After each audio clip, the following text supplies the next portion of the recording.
देखिए, ये मुख्यमंत्री जो कह रहे हैं, कहीं न कहीं ये दुष्भावना से प्रेरित है। इसलिए कि हमारा संविधान है, हमारा देश, हमारा लोकतंत्र संविधान के आधार पर चलता है और लोकतंत्र में सबसे अधिक ताकत जनता की होती है, जिनके द्वारा सरकार बनती है।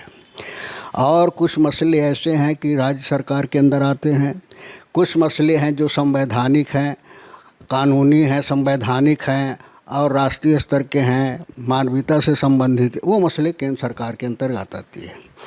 जो इस तरह से कानून बनाए गए कि किसको रहने का अधिकार है, किसको आने का अधिकार है, किसको नागरिकता का अधिकार है, ये हमारे संविधान में सब डिफाइन है।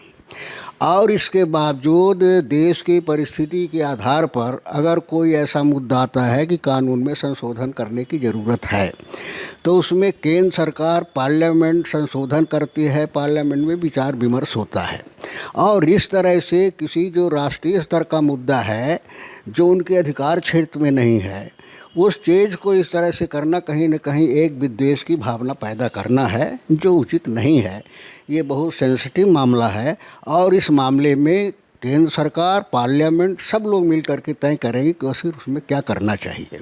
और हर पहलू पर, ये तो जीवन से जुड़ा हुआ है, इस पे हर पहलू पर, इसमें इंटरनेशनल पॉलिसी भी है, हमारी अंतर्राष्ट्रीय व्यवस्था है, हमारी देश की व्यवस्था है, हमारी संवैधानिक व्यवस्था है।